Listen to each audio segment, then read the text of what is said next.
In this lesson, we will learn noun modifiers. This is a very important topic.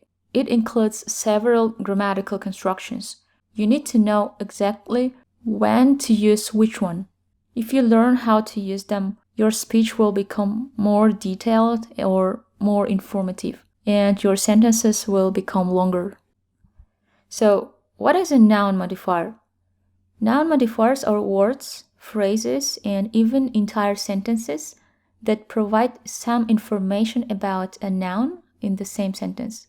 Before we start learning Korean modifiers, first let's take a look at some examples in English to make it easier for you to understand what we are learning today.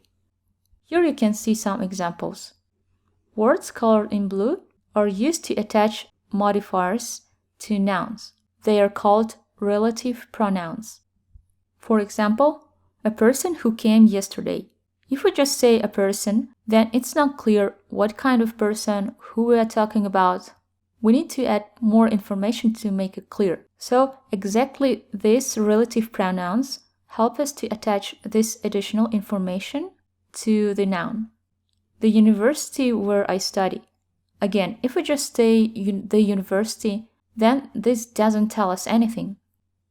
The sentences that follow the relative pronouns are the modifiers, and they can be really long, like in the third example. A book? What kind of book? Which I bought last year, but haven't read until now because I was busy.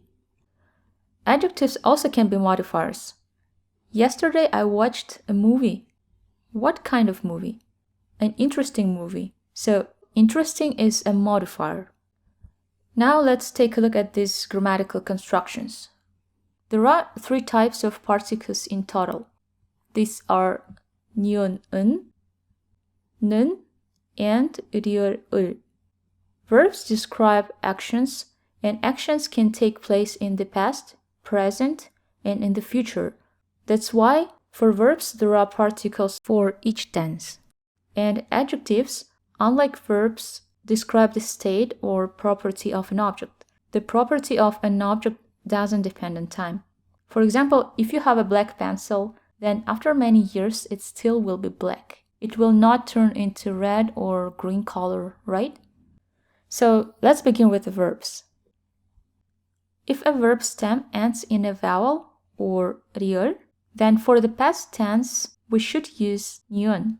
For the present tense, 는, and for the future tense, 리을. 가다, 간, 살다, 산. 가다, 가는, 살다, 사는. 가다, 갈, 살다, 살. As you notice it, if a verb ends in 리을, for example, 살다, 리을 drops. 살다, 산, 사는, 살. And if a verb stem ends in a consonant, then in the past tense we need to add 은, in the present tense 는, and in the future tense 을. 먹은, 먹는, 먹을. If it is a verb whose stem ends in 피읍, then the verbs should be conjugated as follows. 굽다, to fry, 구운, 굽는, 구울. 피읍 drops and gets replaced with the syllable 우. Remember, not all verbs that end in pi읍 are irregular. If you like, you can watch the lesson number 29, where I show how to conjugate regular verbs and adjectives. Now let's see how we can use all of this to build Korean sentences. The book I bought yesterday is a Korean history book. 제가 어제 산 책은 한국 역사책이에요. The language I am learning now is Korean. In Korean, the modifier must come before the noun it defines. 제가 지금 배우는 언어는 한국어예요. The company where I'm going to work starting from next month is Samsung. 제가 다음 달부터 다닐 회사는 삼성이에요. Note the difference in sentence structure between Korean and English. In Korean, modifiers are always placed before a noun. And in English, The modifier can be placed either after or before a noun. If it is a relative clause, then the modifier is placed after the noun, and if it is an adjective, then it's placed before a noun. Here are some more examples. If you'd like, you can pause the video and try to translate them for yourself. The university I'm going to is in Daegu. We start with the relative clause. 제가 다니는 대학교는 대구에 있어요. What was the present you got last Saturday? 네가 지난 토요일에 받은 선물은 뭐예요? The thing I'm going to buy tomorrow in the market is a secret. 내일 시장에서 살 것은 비밀이에요. Now let's look at how to use this grammatical construction with adjectives. If an adjective stem ends in a vowel or 리을, then add 니은, 근, 긴. And if it ends in a consonant, then you need to add 은, 작은. Note that irregular adjectives that end in 피읍 are conjugated as follows. 쉽다, 쉬운. 크다 is big, 길다 is long, 작다 is small, and 쉽다 is easy. Also, if the adjective contains verbs 있다 or 없다, then you need to add the particle 는. 맛있는, 맛없는, 재미있는, 재미없는, 필요 없는, etc.